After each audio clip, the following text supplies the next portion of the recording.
மதுரையில் நடக்கிற பல திருவிழாக்கள் எல்லாத்துக்குமே காரணம் திருமல் நாயக்கனுடைய ஆட்சி தான். அதுக்கு முன்னே பாண்டியர்கள் காலத்திலலாம் அதெல்லாம் இருந்தது இல்லை. திருவிழா திருமல் நாயக்கனுக்கு பேரே விழாக்கள் உருவாக்கின மன்னன் தான் பேரே.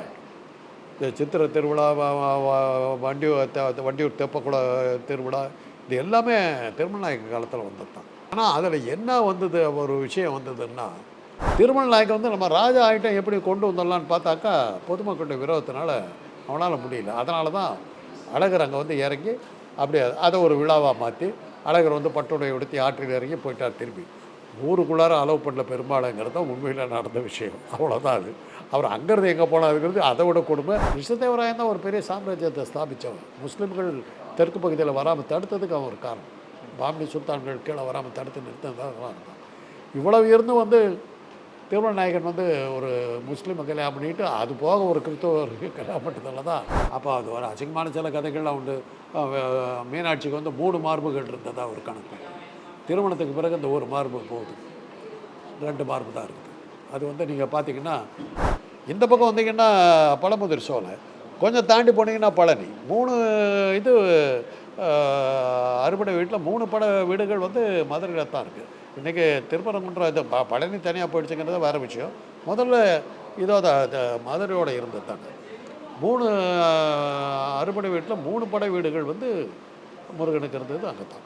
ஆனால் திருச்செந்தூரும் கொஞ்சம் தாண்டி தான் இருக்குது, மதுரை விட்டு ரொம்ப தள்ளி. அதுவும் அப்படி பார்த்திங்கன்னா 4 படை வீடுகள் அங்கே தான் இருக்குது. திருத்தணியும் சுவாமிமலை தான். ரெட்ரோலுக்ஸ் நேயர்களுக்கு வணக்கம். நான் உங்கள் கார்த்திக். இன்றைய நேர்காணலில் நம்முடைய இணைந்திருப்பவர் மருத்துவர் மற்றும் அரசியல் விமர்சகர் திரு காந்தராஜ் அவர்கள். வணக்கம் சார். சார், சித்திரை திருவிழா தொடங்கிடுச்சு மதுரையில். ரொம்ப பரபரப்பாக இருக்குது. திருவிழா கோலம் பூண்டிருக்கு மதுரை அப்படின்னு சொல்லலாம். இந்த சித்திரை திருவிழா அப்படின்றது எப்படி உருவாச்சு, அதோடைய வரலாறு என்னவா இருக்குது, கள்ளழகர் இந்த ஆற்றில் இறங்கும் அந்த சம்பவம் அப்படின்றது எப்படி, அதோடைய வரலாறு என்னவா இருக்குது, ஏன் கள்ளழகர் ஆற்றில் இறங்குறது மிகப்பெரிய ஒரு திருவிழாவாக கொண்டாடப்படுது அப்படின்னு பல கேள்விகள் இருக்குது. உங்களுடைய பதில் என்ன?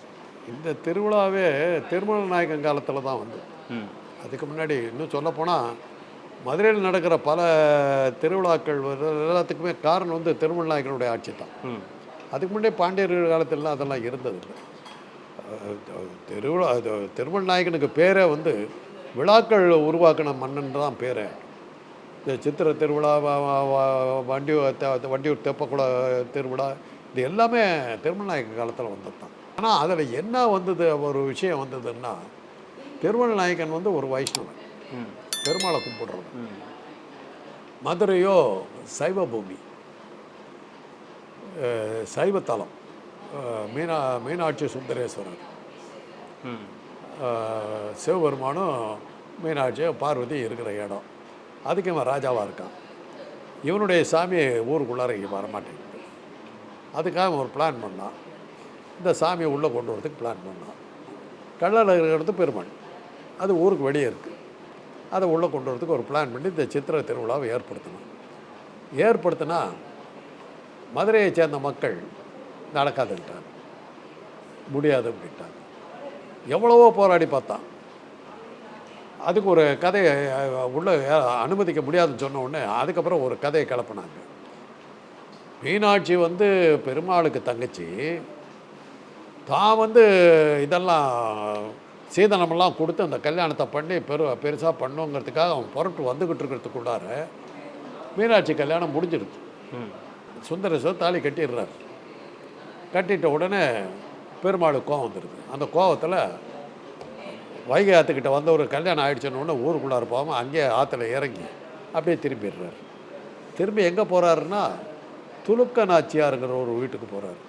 துலுக்க நாச்சியாருங்கிறது ஒரு முஸ்லீம், அந்த வீட்டுக்கு தான் போகிறார். இதில் என்னென்ன வருதுன்னா, இந்த சைவ மதமும் இது வைணவமும் இங்கே உள்ளே வந்தபோது மக்களால் ஏற்றுக்கொள்ளப்படவில்லை.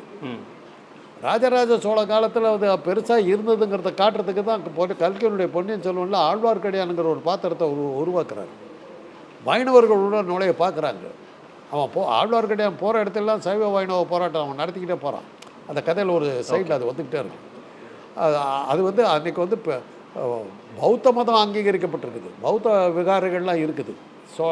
ஏன்னா ராஜராஜ சோழன் வந்து அருள்மொழிவர்மன் வந்து இலங்கையில் வந்து கடலில் விழுந்து இது மாட்டிக்கிட்ட போது தப்பிச்சு உயிர் படைச்சு நாகப்பட்டினத்தில் கரை ஒதுக்கின போது அவனுக்கு ஜுரம் வருது. அவனை நாகப்பட்டினத்தில் இருக்கிற சூளாமணி விகாரம் பௌத்த விகாரத்தில் தான் அவனை காப்பாற்றி உயிரை காப்பாற்றி அவனை மறுபடியும் ஊருக்கு அனுப்புகிறாங்க. ஆக பௌத்தமாக தான் அங்கே செலுத்தோங்கி இருக்குது. பெருமாளுக்கு அங்கே இடம் இல்லை. ஆழ்வார்க்கடியான் போன்ற வைணவர்கள்லாம் அப்போ தான் அதை உள்ளே கொண்டு வரதுக்கு ட்ரை பண்ணுறாங்க.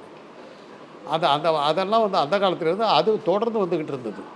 திருமண நாயக்கன் வந்து நம்ம ராஜா ஆகிட்டம் எப்படி கொண்டு வந்துடலான்னு பார்த்தாக்கா பொதுமக்களுடைய விரோதத்தினால அவனால் முடியல. அதனால தான் அழகர் அங்கே வந்து இறங்கி அப்படியே அதை ஒரு விழாவாக மாற்றி அழகர் வந்து பட்டுடைய உடுத்தி ஆற்றில் இறங்கி போயிட்டார். திரும்பி ஊருக்குள்ளார அலோவ் பண்ணல பெரும்பாலுங்கிறது தான் உண்மையில் நடந்த விஷயம். அவ்வளோதான் அது. அவர் அங்கேருந்து எங்கே போனாருங்கிறது அதை விட கொடுமை. ஒரு முஸ்லீம் சமுதாயத்தை சேர்ந்த ஒரு திருமண நாயக்கனுடைய மனைவியரில் ஒருத்தர் வந்து முஸ்லீம்னு ஒரு கணக்கு. எதுக்காக அங்கே போனார்? எதுக்காக? அவர் மேலே 2-3 குற்றச்சாட்டுகள் உண்டு. ஆதாரபூர்வமாக சொல்ல முடியாது. ஒரு மனைவி கிறிஸ்தவராகவும் ஒரு மனைவி முஸ்லீமாகவும் இருந்திருக்கார். அவர் வந்து அந்த கிறிஸ்தவ மனைவி வீட்டிலேருந்து கடைசியாக வந்தபோது வீட்டிலேருந்து திரும்பி வரும்போது அவர் கொல்லப்பட்டிருக்கார். எல்லாமே சனாதன மதத்துக்கு எதிரியாக இருக்கிற அந்த இஸ்லாமும் கிறிஸ்தவத்தையெல்லாம் ஆதரிச்சுட்டு அவன் போனதுனால தான் திருமண நாயக்கர் வந்து கொல்லப்பட்டாருங்கிறது தான் வரலாறு. எத்தனை வருஷமாக இந்த வரலாறு இருக்குது சார்? இது நான் திருமண நாயக்கன் வந்து 500 வருஷம் தான். 500 வருஷத்துக்குள்ள நாயக்க வம்சமே கிருஷ்ணதேவராயன் காலத்துக்கு கிருஷ்ணதேவராயனுடைய தூதுவர்களாக வந்தவங்க தான் அவங்கெல்லாம். கிருஷ்ணதேவராயனே வந்து தமிழ்நாட்டு மேலே தானே அதிகமான காதல் கொண்டிருந்தார்.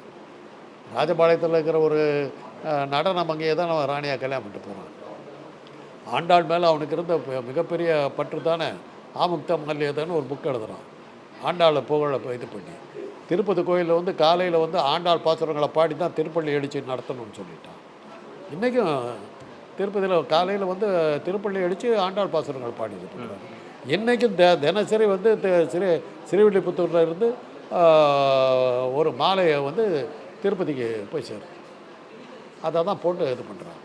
ஆண்டாள் சூடி கொடுத்த சூடக்கூடிய அந்த பூவை கொண்டு போய் வச்சுருக்காங்க. இதெல்லாம் கொண்டுருக்காங்க. இதெல்லாம் அந்த அப்போ வந்தவங்க தான். அப்போ வந்து பட்டாளத்தில் வீரர்களாக படை வீரர்களாக இருந்தவங்க தான் ராஜுக்கள்னு பேர். அதனால தான் நீங்கள் ராஜபாளையங்கிறது ராஜபாளையத்தில் வந்து ராஜுக்கள்னு பேர். எல்லாருமே குமாரசாமி ராஜா அந்த மாதிரி பேர் வச்சுருப்பாங்க. அவங்கெல்லாம் வந்து ஆந்திராவிலேருந்து குடியேறி வந்தவங்க. அப்படி வந்த இது தான் அவங்க. அது மாதிரி வந்து இது அது அப்போ அந்த ராஜுக்களையெல்லாம் இங்கே வந்து செட்டில் பண்ணிவிட்டு இது பண்ணும்போது தான் ஆண்டாள் கோயில் அந்த ஸ்ரீவில்லிபுத்தூர் ஆண்டாள் கோயிலில் நடனம் ஆட மங்கையை பார்த்து தான் கிருஷ்ணதேவராயன் ஆசைப்பட்டு அவளை கல்யாணம் பண்ணிக்கிறான்.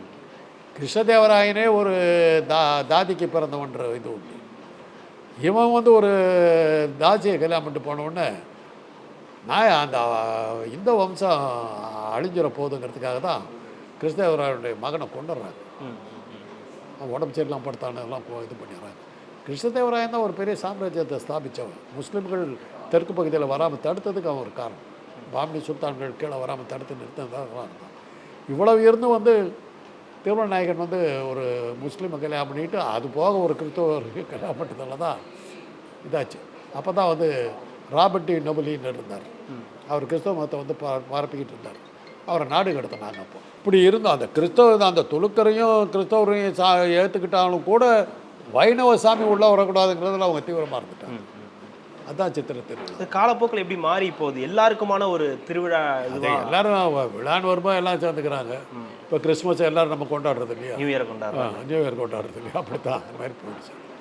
இன்றைக்கி அதெல்லாம் இல்லை. பெருமாளையும் நம்ம கடவுளாக தான் நினச்சிக்கிறோம். சிவனையும் நம்ம கடவுளாக தான் எடுத்துக்கிறோம். அது அவங்க அந்த 3% தான் அதில் தீவிரமாக இருக்கும்.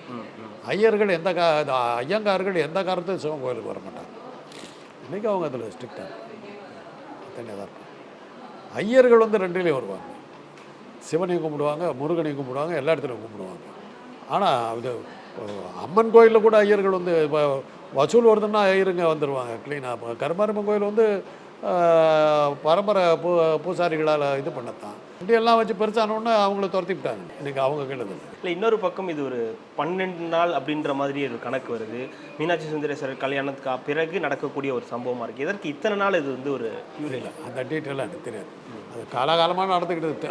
ஆனால் அது ஆரம்பித்தது திருமண நாயக்கர் தான். அப்போ அது ஒரு அசிங்கமான சில கதைகள்லாம் உண்டு. மீனாட்சிக்கு வந்து 3 மார்புகள் இருந்ததா ஒரு கணக்கு. திருமணத்துக்கு பிறகு அந்த ஒரு மார்பு போகுது, 2 மார்பு தான் இருக்குது. அது வந்து நீங்கள் பார்த்தீங்கன்னா அந்த மீனாட்சி அம்மன் கோயிலுக்கு எதிரில் இருக்கிற அந்த கல் மண்டபத்தில் அந்த 3 மார்போடு இருக்கிற சிலை இன்றைக்கி போய் பார்த்தீங்கன்னா அந்த திருமணத்துக்கு பிறகு அந்த 3வது மார்பை மறைஞ்சிடும். இதெல்லாம் சில கதைகள், அதெல்லாம் என்னத்துக்கு, அது என்ன புராண கதைகள் என்ன அடிப்படையில் சொன்னாங்கன்னு தெரியாது. இதெல்லாம் கேட்கும்போது தான் நம்ம காது கூசுது, பசங்கிட்ட போய் எப்படி இதெல்லாம் சொல்கிறது, இதெல்லாம் இருக்குது. இதெல்லாம் இருக்குது. இல்லை, கள்ளழகரை பற்றி தெரியாத ஏதாவது விஷயங்கள் இருக்கா? கள்ளழகரை பற்றி தெரியறதுக்கு ஒன்றும் இல்லை. பெருமாளுக்கு ஒரு கோயில் அங்கே வேணும்னு பார்த்தாங்க, ஊருக்குள்ளார கட்டக்கூடாதுன்னாக்கா வெளியில் கட்டிட்டாங்க. அதுவும் எங்கே பார்த்தீங்கன்னாக்கா அங்கே தான் பழமுதிர் சோலை இருக்குது. முருகனுடைய அறுபடை வீட்டில் ஒன்று, கீழே இவங்க இதை கட்டிவிட்டாங்க. கீழே கட்டி அந்த முருகனுடைய அறுபடை வீட்டுக்கு மரியாதை குறைச்சி விட்டாங்க. கள்ளழகரோடு போகிறவங்க அந்த மேலே இருக்கிற நூபர் கங்கைக்கு போய் முருகனை தரிசிக்கிறவங்க ரொம்ப குறைச்சி. சின்னப்பத்தி அவர் எடுத்த படத்தில் பழமுதிர் சோலையை காட்டவே மாட்டாங்க. அதுக்கு பதிலாக இதில் போட்டாங்க, என்னது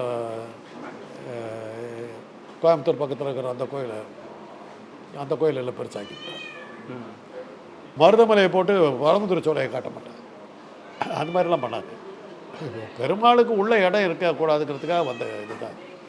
இப்போ மதுரையை சுற்றி இருக்கக்கூடிய எல்லாமே வந்து இந்த மாதிரி கட்டமைக்கப்பட்ட எல்லாம் சைவத்தலம். சைவத்தலம் அந்த கதையே உண்டு. 3 இடங்க சைவத்தலம்னு எடுத்திங்கன்னா காசி விசாலாட்சி, காஞ்சி காமாட்சி, மதுரை மீனாட்சி, எல்லாமே சைவத்தலம். இல்லை, முருகனுக்கான ஒரு இதுவும் அங்கே இருக்குது. மீனாட்சி தான் அங்கே பெரிய திருப்பரங்குன்றம் இருக்குது. திருப்பரங்குன்றம் வந்து ஒரு அறுபடை வீட்டில் ஒன்று. இந்த பக்கம் வந்தீங்கன்னா பழமுதிர் சோலை, கொஞ்சம் தாண்டி போனீங்கன்னா பழனி. 3 இது அறுபடை வீட்டில் 3 வீடுகள் வந்து மதுரையில் தான் இருக்குது. இன்றைக்கி திருப்பரங்குன்றம் இது பழனி தனியாக போயிடுச்சுங்கிறது வேறு விஷயம். முதல்ல இதோ மதுரையோட இருந்தது தாங்க. 3 அறுபடை வீட்டில் 3 படை வீடுகள் வந்து முருகனுக்கு இருந்தது அங்கே தான். ஆனால் திருச்செந்தூரும் கொஞ்சம் தாண்டி தான் இருக்குது, மதுரை விட்டு ரொம்ப தள்ளி. அதுவும் அப்படி பார்த்திங்கன்னா 4 படை வீடுகள் அங்கே தான் இருக்குது. திருத்தணியும் சுவாமி மலையும் தான் வேறு இடத்துல இருக்குது. அதனால தான் மதுரை எப்போவுமே ஒரு முக்கியமான நகரமாக பார்க்கலாம். அதாவது சனாதன மதத்துக்கான ஒரு முக்கியமான இடமா அது கருதப்பட்டது மதுரை. தஞ்சாவூரில் கோயில்கள் இருக்குது, இவ்வளோ விழாக்கள் கிடையாது. தஞ்சாவூர் கோயிலுக்கு வந்து வேண்டிக்கிட்டு போகிறவங்களாம் இருக்க மாட்டான், ஏன்னா அது வரலாற்று சின்னமாக மாறிடுச்சு. ஆனால் அதே சமயத்தில் வந்து மீனாட்சி அம்மன் வந்து இன்றைக்கி வழிபாட்டு தலமாக தான் இருக்கும். நிறைய ரெஸ்ட்ரிக்ஷன்ஸ் வந்துச்சு. அது எதோ போடுறாங்க, அது அந்த பக்கம் போனாவே அந்த ரெஸ்ட்ரிக்ஷன் உண்டு. நீங்கள் நம்மளாம் பிராமணராக இல்லையான்னு தெரிஞ்சுக்கிறதுக்காக சட்டையை கட்டும்போம். இதெல்லாம் கர்ப்பகிரகத்துக்குள்ளார போகக்கூடாதுங்கிறதுக்கு அதுக்காக சட்டையை கட்டுற இது. அந்த தஞ்சாவூர் மதுரை பக்கம் போயிட்டீங்கன்னாவே அது வந்துடும். மதுரை, திருநெல்வேலி, ராமநாதபுரம், கன்னியாகுமரி, நாகர்கோவில், இங்கே எல்லா இடத்துலையும் நீங்கள் சட்டையை கட்டும். ஏன்னா நீங்கள் பூணூல் போட்டிருக்கீங்களா இல்லையான்னு பார்க்குறது. மதுரை இவ்வளோ மிக முக்கியமான நகரம் தவிர மற்ற இடங்களில் இது இல்லாததன் பின்னணி என்னவா சார்? மதுரையை தவிர இந்த மாதிரியான சம்பவம் தான் அங்கே அந்த கள்ளழகரை பெருமாளை உள்ளே கொண்டு போகிறதுக்காக உண்டாக்கின பண்டிகை தான். அந்த மாதிரி பண்டிகை வேறு எங்கேயுமே நீங்கள் சொன்னது தான் கரெக்டு. அந்த மாதிரி பண்டிகை எங்கேயுமே இல்லை. சேலத்தில் கோட்டை மாரியம்மன் கோயில் இருக்குது, கோட்டை பெருமாள் கோயில் இருக்குது. பெருமாள் கோயில் இருக்குது, அதுக்கு போகிறவங்க ஒரு பக்கம். கோட்டை மாரியம்மன் கோயில் தான் நாங்கள்லாம் அதிகமாக போவோம். ஈஸ்வரன் கோயில் இருக்குது, அங்கே தான் அதிகமாக போவோம். பெருமாள் கோயில் வந்து வைகுண்ட ஏகாதசி அன்றைக்கி தான் அங்கே பெருசாக இருக்கும். ஆனால் மலையில் வந்து ஒரு கரி பெருமாள் கரடுன்னு ஒன்று இருக்குது, அது பெருமாள் கோயில். இந்த பக்கம் வந்தீங்கன்னா குமரக்கரடுன்னு பேர், இது முருகன் கோயில். அவ்வளோ. மதுரையை தவிர வேறு எங்கேயுமே இது நடக்கிறதுக்கான இது கிடையாது. அந்த மாதிரி விவகாரமே வேறு எங்கேயுமே இல்லை. ஏன்னா பெருமாளை உள்ள கோயில் கொண்டு போகிறதுக்கு எடுத்த முயற்சி அது தோல்வி அடையுது. அதை தோல்வி அடைஞ்சதை வேறு மாதிரியாக கதையை மாற்றி சமாளிச்சுக்கிட்டாங்க. சனாதனம் இருக்கக்கூடிய இடம் மதுரை அப்படின்னு நம்ம வச்சுக்கலாமா? வாழ இல்லை, சனாதனத்தை கொண்டு வர பார்த்தாலும் சனாதனத்தில் 2 பிரிவு இருக்கிறது இன்றைக்கும் இருக்குது. சிவபெருமான் வந்து வேதங்களால் சொல்லப்படாத கடவுள், பெருமாள் வேதத்தில் சொல்லப்பட்ட கடவுள். வேதத்தில் சொல்லப்பட்ட கடவுளுக்கு மதுரையில் இடம் இல்லை, அவ்வளோதான். அது சனாதனத்துக்கு மதுரையில் இடம் இல்லை, வேதத்தில் சொல்லப்படாத சிவனுக்கு அங்கே இடம் இல்லை. கண்டிப்பாக சார், மிக்க நன்றி. இந்த நேரம் உங்களுடைய நேரத்தை ஒதுக்கி எங்களுக்காக பல்வேறு தகவல்களை பயன்படுத்தி நெட்வொர்க்கின் சார்பாக மிக்க நன்றி.